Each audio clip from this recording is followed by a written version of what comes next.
where do you, what else would you like it to be? I mean, I look at this and all I can see is statues and toys and everything. Do you have a desire for it to become the whole thing? You know, the video games, the manga. I mean, you were talking before about light novels. Have you considered the idea of going, okay, well, let's just do it as a fully drawn manga?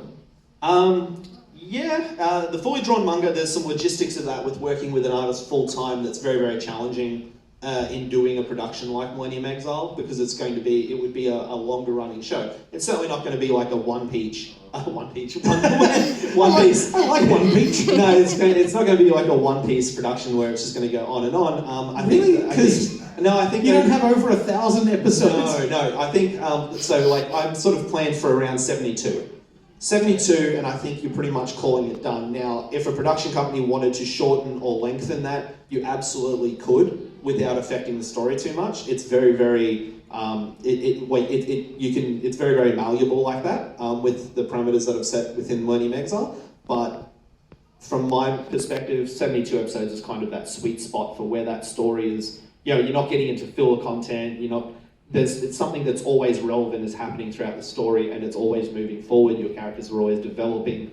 It's always going to hit that mark. You're not having to wait for the manga to come out so that you can catch up. As far as like models and all that sort of stuff goes, like it's surreal to think like that, but I don't think I've never really had that kind of I don't mean to make this sound like a bad thing, but I've never really had that kind of an ego where I'm like, oh, I'd love to like have models and games and all that.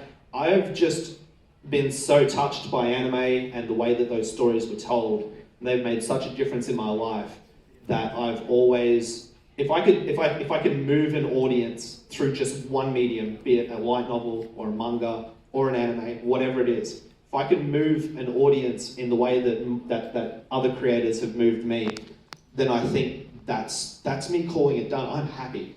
If models and statues come from that and people want to collect that stuff, that's epic as well. I'd never not say that that's great, but it's certainly not the focus. The focus for me is I really want to tell a story and share it with the world, and I really want those people to be moved by my story the way that other stories have moved me.